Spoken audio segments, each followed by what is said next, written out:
Ya,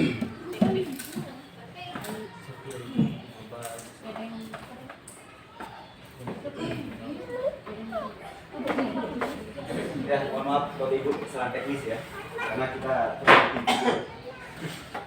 berarti bikin sini. Nah, semendak dong kan. Dapat ini kedengaran suara kan. Mari kita tolong. Dia kesuruh tanjung mic. Yo sini, dapat kedengaran. Ya baik, bismillahirrahmanirrahim. Assalamualaikum warahmatullahi wabarakatuh. Waalaikumsalam warahmatullahi wabarakatuh. Alhamdulillahirabbil alamin. Assalatu wassalamu ala asyrofil anbiya'i wal mursalin wa ala alihi wa sahbihi ajma'in, amma ba'du.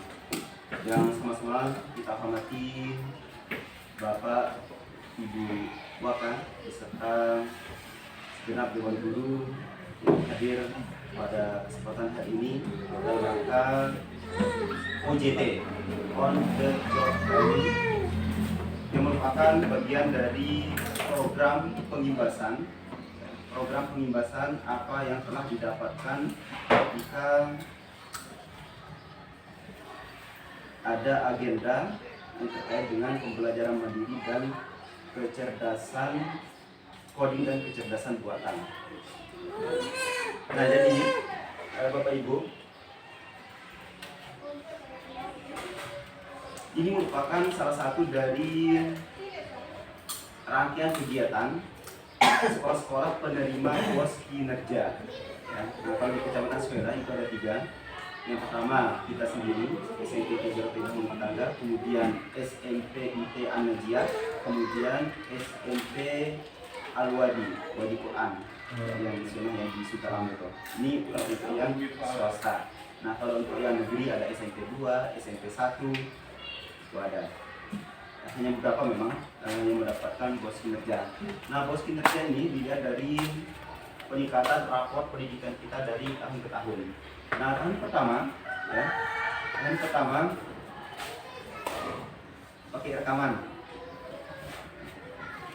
pakai ngerekam. Apa yang ini limudim ini?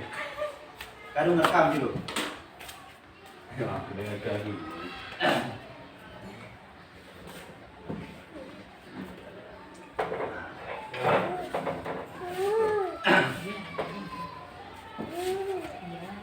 Nah, kalau kita lihat dari rapor pendidikan kita Bapak Ibu Guru, ya, selalu ada peningkatan. Nah, kita selama ini sudah melaksanakan yang ketiga kali yang kemarin tuh ya, yang 3 kali asesmen nasional berbasis komputer atau AMBK. Nah, kita baru melaksanakan 3 kali. Nah, kita mendapatkan bos kinerja ini pada pelaksanaan yang kedua. Ya, pada pelaksanaan yang kedua. Yang pertama kita merah, hampir merah semuanya rapor pendidikan kita. Kemudian yang kedua, alhamdulillah kita bisa mendapatkan bos kinerja sekolah terbaik.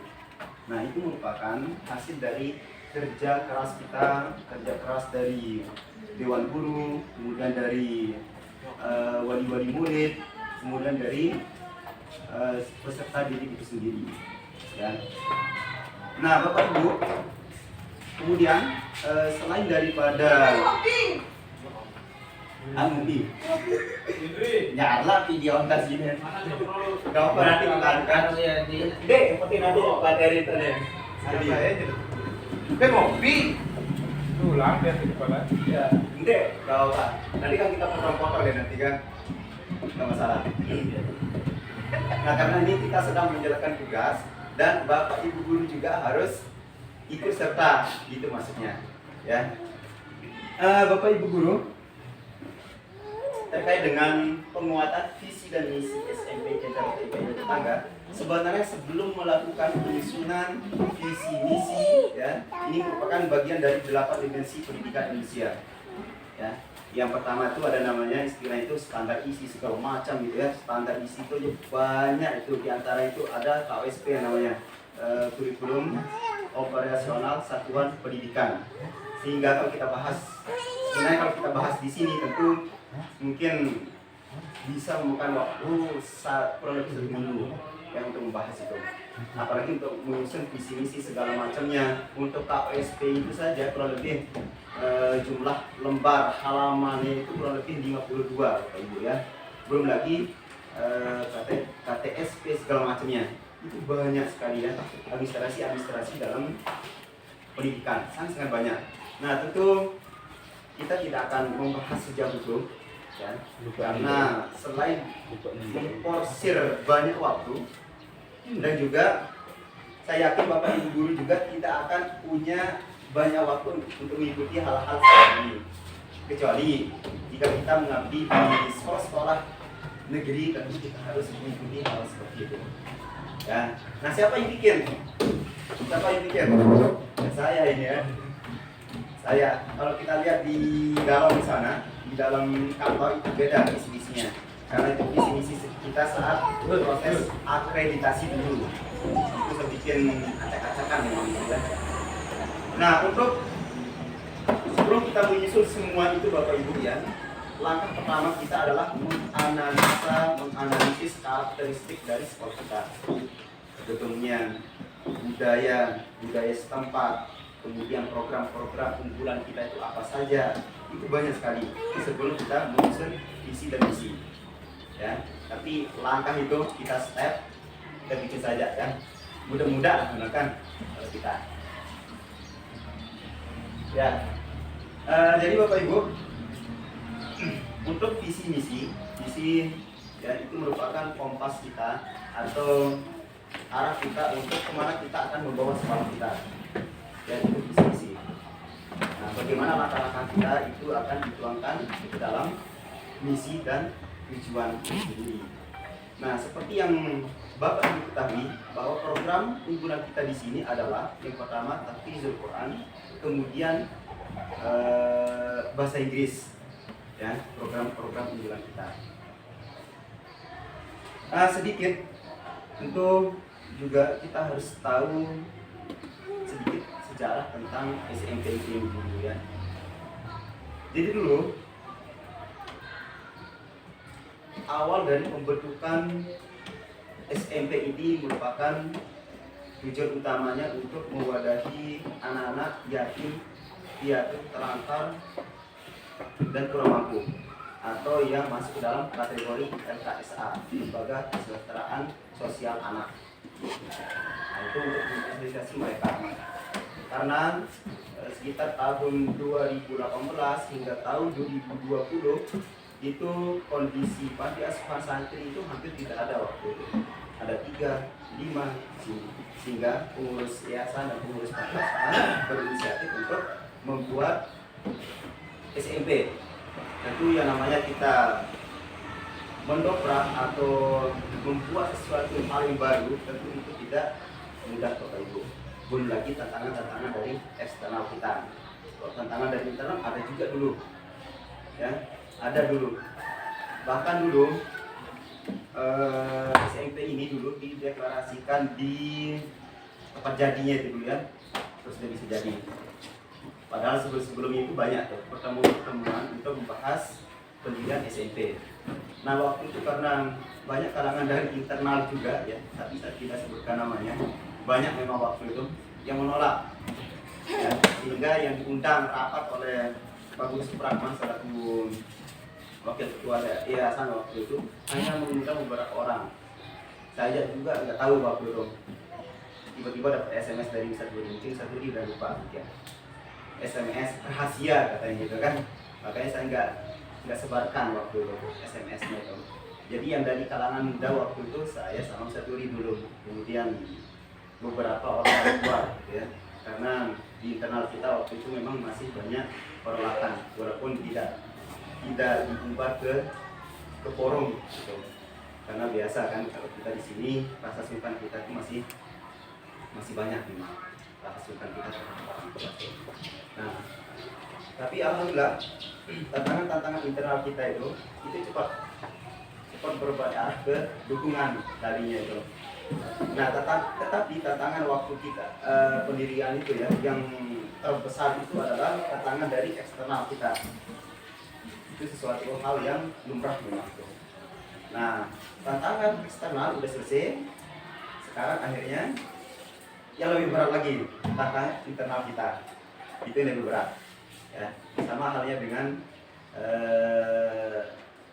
apa tuh namanya?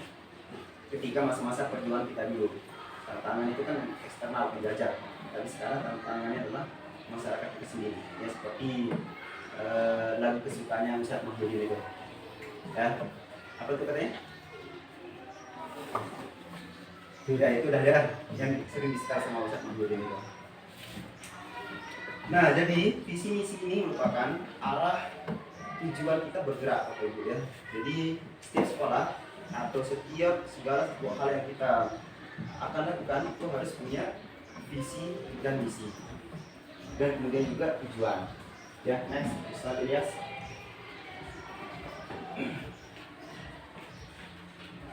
Nah, visi kita ya tentu sesuai dengan karakter budaya kita di sini. Jika SMPIT berada di Iran, tentu kita akan bermazhab Syiah tentunya. Ya, misalkan kita hidup SMPIT ini misalkan mungkin di Mekah, tentu kita akan lebih condong ke Wahabi. Nah, akan tapi karena kita di Indonesia, ya, yang keislaman itu adalah tawazun, tawasud, ya, maka karakteristik atau visi sekolah kita adalah membentuk generasi Muslim yang bermazhab Ahlus Sunnah wal Jamaah yang dibawa oleh Imam Asy'ari. Tahu ya Imam Asy'ari ya? Imam Asy'ari, bukan Imam Asy'ari yang ini yang di Indonesia, tapi dulu mungkin tabiin atau tabiin mungkin. Nah, next, seperti kita agak cepat saja ya, karena mohon maaf, memang hari ini saya nggak bisa full di sini. Kalau saya nggak di kantor, saya keluar ke PTD atau ke Timur itu hari ini.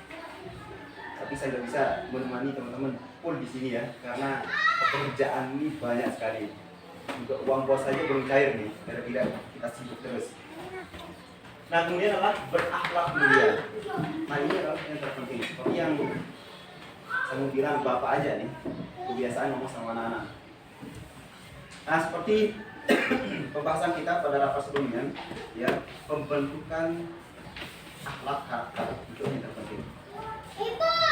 Kalau ilmu sangat mudah kita dapatkan. Kita buka YouTube, sekarang ada namanya lagi platform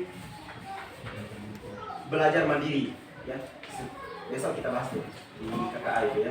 Segala macam materi ada di sana, slide-nya ada, videonya ada. Jadi bapak ibu tinggal comot-comot saja, terus tinggal di dan dimodifikasi. Itu sekarang. Nah, jadi untuk mendapatkan ilmu itu ya, bisa dikatakan lebih mudah daripada pembentukan karakter. Nah, oleh sebab itu kita ini dikatakan sebagai pendidik ya, kalau dalam bahasa pendidikan itu. Kalau bahasa non formal itu guru. Kalau di masyarakat itu guru biasanya kan pendidikan kita. Nah, tapi kita tuh pendidik Bapak Ibu. Nah, jadi tugasnya pendidik itu bukan hanya tahsin film ila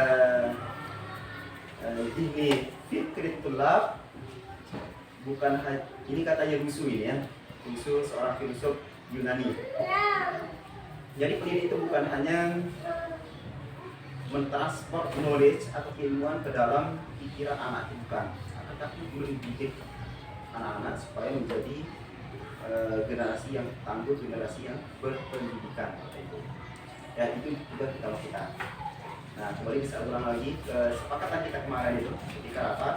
Jadi ketika Bapak Ibu keluar masuk kelas, kondisi ruangan itu harus bersih. Ya, jangan memulai jam pembelajaran sebelum kondisinya bersih. Anak-anak harus rapi. Itu yang terpenting dulu. Dan karena sejam wayar sih, nah rapian nggak masalah. Dan itu yang paling penting itu untuk mengajarkan anak-anak kita kerapian. Nah, demikian juga dengan yang di Gede Qurani. Ya, itu juga harus semua bisa dirubah itu, penataan sandalnya itu dilihat itu. Kalau kita lihat di pesantren yang mengutamakan karakter, itu yang kita lihat. Dari hal-hal yang kecil, Bapak Ibu.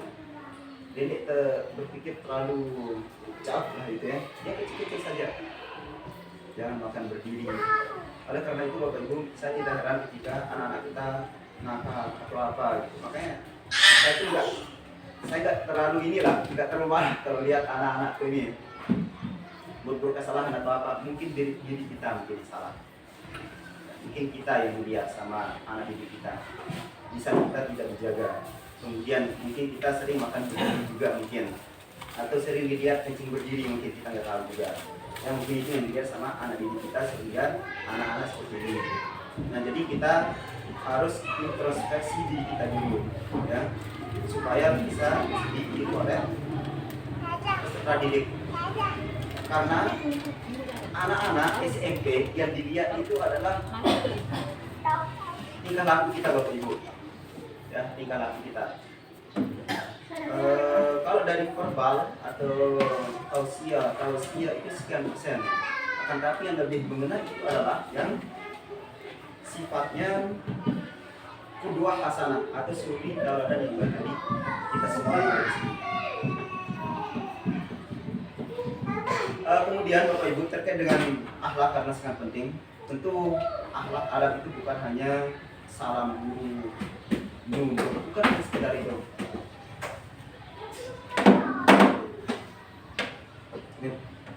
Akan tapi lebih daripada itu, seperti menjaga kebersihan, itu merupakan bagian dari akhlakul karimah ya. Disiplin ya, terus menjaga lingkungan. Makanya saya pribadi juga sebenarnya tidak sepakat juga kita membuang sampah di selokan ini ya, ini. Tapi mau nggak mau untuk sementara ini ya itu kita lakukan, karena untuk pembuangan sampah saja itu kita biasanya masih kendala ya. Nah itu merupakan bagian dari akhlakul karimah. Jadi bukan hanya sekedar hormat pada guru, dan juga kita harus mengajarkan kepada anak didik kita Bapak Ibu supaya menghormati kedua orang tua. Jangan sampai hormatnya kepada guru melebihi hormatnya kepada orang tua. Kalau guru ke kita dibolak-balik tangan gitu. Tapi ke orang tua kadang salaman. Nah, kita di sini salaman itu biasa. Jadi kita ini hormatnya kepada guru terlalu lebih daripada hormatnya kepada kedua orang tua. Nanti kita ajarkan anak-anak kita supaya bagaimana cara menghormati guru kita ini, nah begitulah caranya menghormati kedua orang tuanya ya. Nah ini memang agak sulit ya. Nah itu tentang akhlak Bapak Ibu. Oke, kemudian adalah berprestasi. Dulu di awal kemudian tujuan kita adalah membentuk anak-anak yatim piatu terlantar yang kategori KKS nanti supaya bisa berprestasi dalam hidupnya. Saya awalnya Bapak Ibu tidak yakin terhadap anak didik kita ini. Kenapa? Anak didik kita banyak dari keluarga yang tidak berpendidikan, terus dari daerah-daerah pelosok anak didik kita. Saya nggak yakin kalau dulu Bapak Ibu di awal-awal pembentukan SMP kita dulu, saya turun di sini jaga anak-anak nih, siang nggak bisa tidur itu. Awal-awal tuh ada yang naik manjat ke pohon-pohon yang ada di sini, belum lagi main di atap asrama dan sebagainya waktu itu. Nah alhamdulillah dengan seiring waktu dan kemudian kita semua yang ada di sini kerjasama kita, walaupun memang tidak semuanya ya, belum totalitas, tentu totalitas juga mungkin kita tidak bisa terlalu menekan, juga tidak bisa. Dan saya juga parah ya untuk terlalu menekan itu. Biasa-biasa saja kita Bapak Ibu ya. Ketika Bapak Ibu berhalangan silakan, tidak masalah. Pak saya mau kerja nih, tidak masalah, silakan. Malahan jika Bapak Ibu izin untuk kerja itu saya agak senang Bapak Ibu ya, karena itu merupakan salah satu kewajiban kita juga. Karena banyak di antara kita menjadi tulang punggung keluarga ya. Oleh karena itu harus memanage waktu sebaik mungkin ya, sebaik mungkin. Bapak Ibu ada yang jadi petani, saya juga petani ya, saya kemarin bertani juga, jadi sama kita sebenarnya. dan sama. Tapi bagaimana kita memanajemen waktu kita? Mungkin beteranak, saya juga beteranak, jadi sama ya, sama kita ini sebenarnya. Jadi oleh karena itu, memang kita harus saling memahami Bapak Ibu ya. Jika ada teman-teman kita yang sakit, bisa kita jenguk.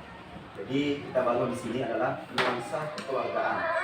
Ketika kita bercanda biasa saja, namun ketika kita serius membahas sesuatu, kita harus serius, gitu ya.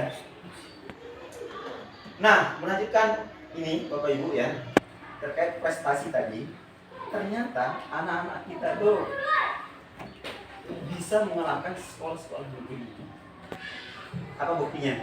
Buktinya ketika kita mengikuti program pramuka sekolah negeri, buat kita mendapatkan 5 piala. Juara 1, 3, atau 2 kalau nggak salah. Bayangkan, Solo Timur.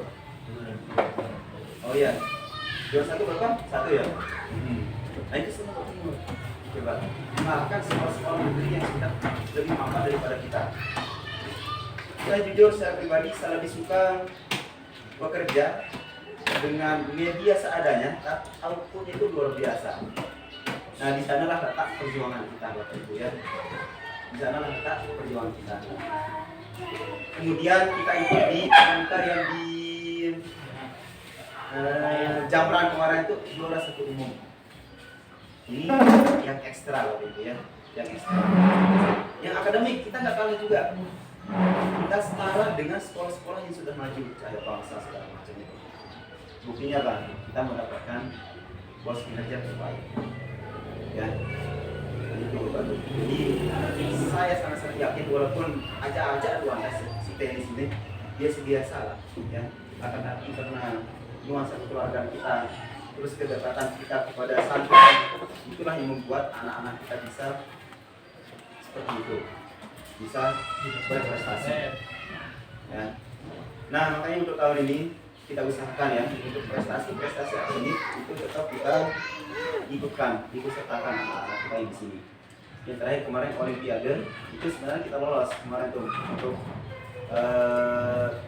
apa namanya penyisihannya Olimpiade IPA itu. Hanya saja terlalu jauh ya. Kita ikut final di Bali waktu itu. Terus pendaftarannya 3.000 misalnya untuk para anak. Kita ngejar di sana. Jadi anak-anak yang mendapatkan sertifikat perpustakaan biasa cukup untuk saat ini ya. Tapi kalau jika dilaksanakan di kelompok ini, ya, insya Allah kita akan ikut sertakan anak-anak dalam bidang prestasi akademik. Ya. Karena kenapa? Jika kita mendapatkan prestasi akademik itu akan kembalinya kepada kita semua. Guru dapat, siswa dapat. Berapa anggarannya? 100 juta Bapak Ibu. Ya, 100 juta. Kalau kita pernah menang di tingkat kabupaten, kemudian provinsi, bahkan tingkat nasional, itu ada poinnya tersendiri. Ada poin tersendiri. Nah, kalau kita dapat itu 100 juta. Tiap malam kita bakar-bakar baju di terus kan? Mantap. Ya. Next. Nah, kemudian mandiri Bapak Ibu ya.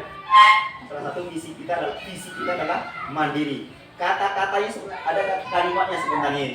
Tapi saya pecah-pecah ya. Ada kata mandiri. Kenapa ada proyek P5? Tujuannya itu adalah untuk anak-anak peserta didik kita bisa hidup secara mandiri. Walaupun skop kita ini panti asuhan, tapi kita ini berkeinginan nanti ini hanya dengan mandi ke masyarakat ini. Ya, bila perlu kita memberikan kontribusi kepada masyarakat kita supaya kita ke lingkungan PA ini, tidak seperti itu. Ya, kita bisa berkontribusi kepada masyarakat. Nah, tapi sebelum bisa berkontribusi kepada masyarakat, tentu kita harus melatih mendidik anak-anak kita berbagai macam keterampilan.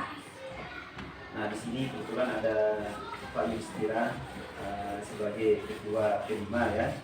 Nah, ini harus tetap dijalankan. Ya. Kapan-kapan kita ke ini cari pisang ke atas, gitu ya, supaya bisa berjalan untuk berikut pisangnya. Atau entah apalah nantinya. Supaya kita sedikit lebih mandiri. Nah, sebentar lagi juga terkait dengan kemandirian ini kita akan membangun operasi di mungkin di utara musola juga. Itu nanti ada investor kita nanti. Ada investornya yang udah siap 100 juta katanya. Nah, 100 juta. Nah, ini untuk membangun kemandirian. Saya ingat Bapak Ibu dulu ketika saya masih di pesantren, ya. Waktu itu belum ada bos dulu. Jadi apa yang dilakukan pesantren? Melakukan kemandirian, kewirausahaan melalui apa? Melalui bikin kandang bubut waktu itu. Belum lagi bikin budidaya jamur tiram, terus air mayur. Itu ada tuh Bapak Ibu. Apalagi kalau kita kembangkan yang ada di sini. Kan? Tapi sebenarnya walaupun sebenarnya saya masih ragu juga terkait dengan kita membangun ini apa namanya greenhouse, ya. Saya ragunya itu siapa yang akan ya yang akan pegang di sana itu. Itu kesulitan kita. Nah kecuali kalau anak-anak kita ini tingkat SMA mungkin kita lebih mudah mengajarnya. Ya anak-anak kita masih SMP sedang senang-senangnya bermain, jadi kita madumi lah Bapak Ibu ya. Kita madumi anak-anak di sini. Kira bermain, sini. Dan tetap setan ya. Kita berikan masukan, saran segala macam gitu ya. Supaya jangan sampai terlalu banyak mainnya. Oke, next. Ya, berwawasan lingkungan. Ya. Berwawasan lingkungan. Nah, ini merupakan bagian dari akhlak juga. Berwawasan lingkungan. Artinya kita kita latih untuk menjaga lingkungan supaya tetap hijau. Realisasinya seperti apa? Nah, kita sudah masih perencanaan ini karena kita masih nunggu musim hujan. Kita bikin taman, kemudian greenhouse, kemudian nanti ada pepohonan sehingga mungkin 5 tahun berikutnya panti asuhan sudah terlihat hijau gitu ya, sejuk gitu, tidak lagi panas seperti ini. Kalau tidak baru marah panti asuhan Darul Aitam Sile Pancor Siman. Oh kita mau dulu deh. Nah, ada taman-tamannya, ada kolamnya, itu kan enak buat anak-anak belajar. Nah tentu itu kita tidak bisa bekerja secepat kilat ya, tapi itu proses. Ini saja ya sekolah kita Bapak Ibu. Walaupun kita katakan sekolah kita ini atau guru-guru kita ini kurang kompak, masih lebih duit masih untuk kompak sih. Ya, kalau di sekolah negeri mereka kompak itu karena apa? Karena jabatan itu PNS. Ya, karena mereka itu bekerja itu berbasis kinerja, ada kinerjanya. Itu kalau yang di negeri. Tapi beda dengan kita yang ada di sini. Ini pun sudah luar biasa kita ini. Ya. Ya, makasih Bu Aja ya. Bu SD.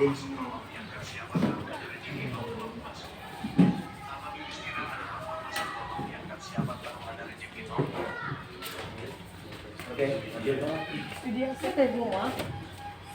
Nah, ini yang kita jangan sampai lupakan, ya, bahwa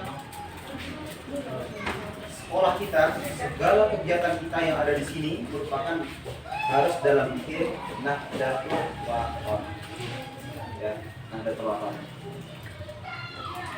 Hikmahnya, Bapak Ibu, adanya SMP di sini, hikmah itu diantaranya adalah kita menyebarluaskan atau berekspansi ke daerah-daerah pelosok. Jedingo itu ada Nahdlatul Wathon di sana. Kita masukin, kemudian insya Allah akan lambat laun anak-anak ini akan membawa amal-amal dan ajaran Nahdlatul Wathon di puncak Jedingo. Kemudian di Jurit dan Polosan juga tuh, daerah pegunungan kita bawa ke sana. Artinya walaupun dia tak minat tertarik, walaupun gururi dia ini sempat minat tertarik dari Anjani, insya Allah malah lebih daripada minat tertarik di sini. Ya namanya kita mendidik anak-anak dari sini. Ya, karena ini bingkai Nahdlatul Wathon. Walaupun guru wir mungkin as-sunnah ya, akan tapi beliau di sini maka beliau juga ikut berkontribusi kepada Nahdlatul Wathon. Nah, jadi seperti itulah ya Bapak Ibu ya. Ya, oh LED kita lupa LED. Nah, makanya Bapak Ibu, karena itu saya rencananya dalam kurikulum kita yang khusus untuk yang ke RW ya, karena jarang yang membahas tentang karya Maulana Syekh, karyanya yaitu Hizib Nahdlatul Wathon. Itu kan jarang tuh yang membahas. Bila perlu itu kita kaji Hizib itu isinya itu luar biasa Bapak Ibu ya, terjemahannya ada, terus aplikasinya ada, itu tinggal kita kaji ya. Karena yang namanya Hizib tentu jangan kita hanya sekedar membaca ya, tapi kita harus bisa memahami apa isinya, apalagi kita bisa mengamalkannya dalam kehidupan kita sehari-hari. Karena isi itu luar biasa. Tentu saja waktu saya mengenal yang pertama yang namanya Hizib dulu, karena adalah sedikit gede dalam bahasa Arab kan itu biasa yang di sini semua.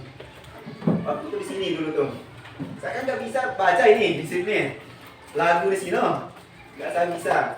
Tapi saya kaji lah itu, saya baca apa artinya, itu luar biasa ya. Nah, pengkajian Hizib itu sangat-sangat jarang, bahkan saya nggak tahu sih, ada nggak Ustaz Ilyas? Ya pengkajian Hizib di mana? Ya maksud saya di sekolah maksud saya, itu kan jarang, bahkan nggak ada ya. Nah, itu yang kita inginkan ya, pengkajian Hizib. Itu nanti wisatawan bisa membawakan nanti. Yang Ustaz Udi juga bisa, Ustaz Edi bisa, ya sama kita rekan dulu yang di sini juga bisa. Karena mana dia? artinya udah ada di sini Bapak Ibu ya, ada kan app-nya nih, app Hizib. Nah itu Bapak Ibu, jadi landasan perjuangan kita di sini adalah Nahdlatul Wathon. Ya.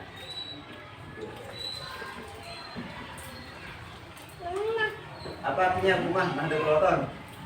Kelihatan air. Nahdoh. Ya, Nahdoh itu artinya kebangkitan tanah air. Ya, ya, itu mungkin Bapak Ibu ya yang dapat saya sampaikan. Nah, slide berikutnya ini sebenarnya merupakan turunan daripada visi itu sendiri yang sudah disampaikan tadi. Ya, kemandirian dan kewirausahaan itu sudah saya sampaikan tadi. Ya, nah mungkin itu yang dapat saya sampaikan Bapak Ibu. Marilah kita buka. Nah, ya wasina. Ya, marilah kita buka on the job training pembelajaran mendalam PM, coding dan kecerdasan artifisial bagi guru SMP Darul Thayyibah Ilmu Tetangga. Kita buka dengan sama-sama melafazkan Al-Basmalah. Bismillahirrahmanirrahim. Ya, demikian. Oke, oh ya ada. Silakan. Mungkin ada. Ini terkait dengan sekolah ya. Satu ini, anu dulu, tapi semati dulu. Ya, silakan. Ya.